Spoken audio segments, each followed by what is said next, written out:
Sejam todos bem-vindos, ouvintes. Esse é o nosso podcast Naftalina. E eu sou a Alessa Fonseca, a sua narradora da noite.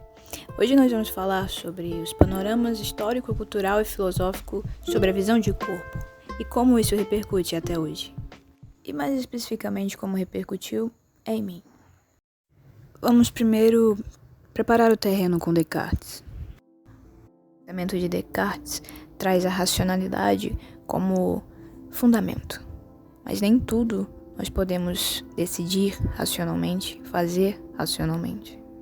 Mesmo que a gente possa sistematizar uma ação, por exemplo, nadar, dançar, eu tenho a coreografia em mente, mas ao executar, porque às vezes eu não consigo, porque eu falho e erro, se eu sei cada passo, cada tempo da música. Que bloqueio é esse que existe? É aí então que chegamos em Spinoza. Para ele, os sentimentos refletem o estado do corpo. As emoções refletem a adaptação desse corpo ao ambiente. Assim sendo, mente e corpo são aspectos inseparáveis e não existe dualismo nessa relação. O corpo é então afetado pelas experiências, aprendendo e absorvendo, sejam coisas boas ou ruins, coisas que nos fazem melhorar ou criar mais amarras, mais obstáculos a serem ultrapassados no futuro. Afetamos e somos afetados.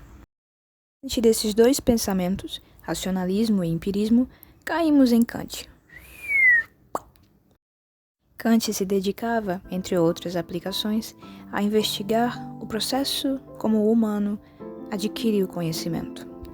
Se já viemos com tudo pronto, e então só descobrimos isso ao longo da vida, ou se somos uma espécie de folha em branco, produto total das nossas experiências. Essa é a questão. Kant diz, nenhum nem outro, meu caro.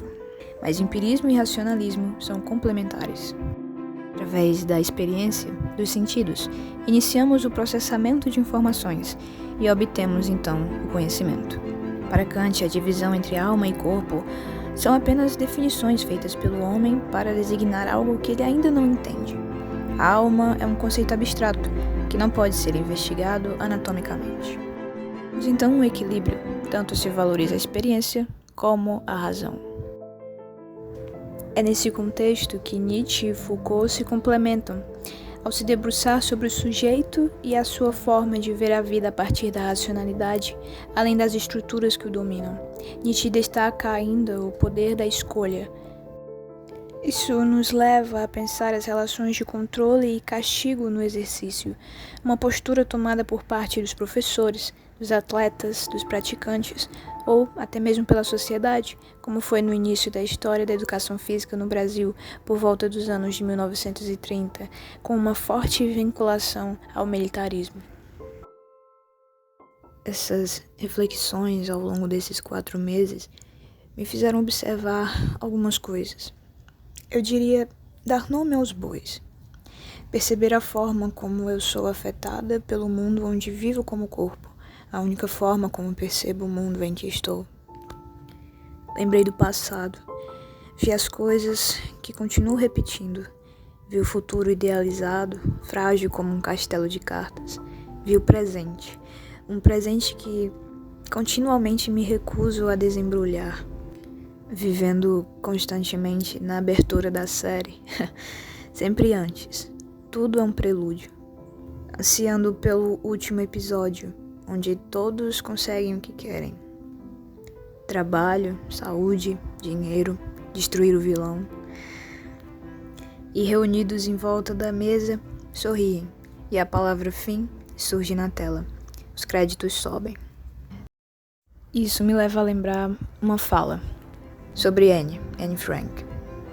Ela sussurrou ao mundo no seu diário uma frase que eu me levei a refletir.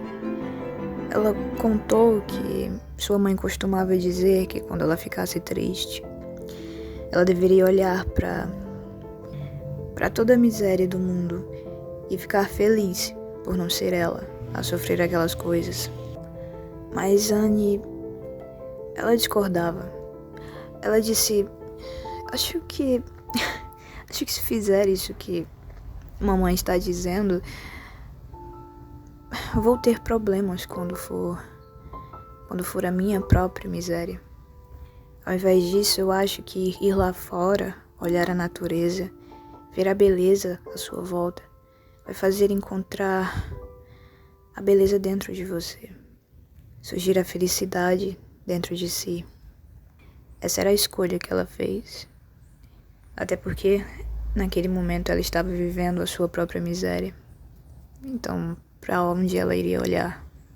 Ela disse olhar a natureza, que continua sendo a natureza apesar do que está acontecendo. Ela dizia que isso acalmava ela. Então eu lembro, vejam os pássaros, que não colhem, não semeiam nem plantam, e mesmo assim Deus os continua mantendo. E assim Ele os sustém. Acho que involuntariamente às vezes fazemos o que a mãe de Annie recomendava. E eu estive mergulhada nos telejornais, nas explosões de Beirute, nas inundações de São Paulo, nos deslizamentos do Rio de Janeiro, no desemprego. Fui telespectadora, fui agressora, me obrigando a ler, a assistir, até que os meus olhos ardessem, até que minha cabeça doesse. E quantas vezes não fiquei da mesma forma e não fiz as mesmas coisas anos atrás? Em 2020 e agora em 2021, tratei o corpo efetivamente como máquina, uma máquina que me devia obediência, porque sim.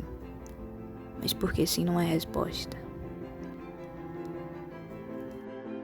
E depois desse tempo, me vi percebendo aquilo que eu percebia. O visível se vendo enquanto via. E não era isso que Merleau-Ponty dizia? A percepção é o primeiro contato com o mundo. Antes de se ter um pensamento elaborado, existe uma relação sensível com os outros e com as coisas. E é através dessa relação sensível que nós somos levados. Viajamos com ela, vivemos com ela.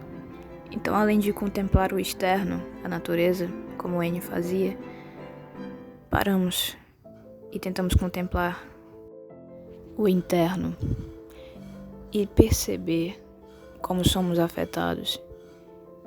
E eu procurei perceber mais especificamente quem eu afeto e como, e o que eu consumo e como me afeta, e o que eu faço para me afetar. O ponto é, aquilo que eu sei nem sempre é aquilo que eu faço. Agora, depois desse tempo, eu posso escolher. E voltamos para o poder da escolha de Nietzsche. Um novo conhecimento, novas escolhas.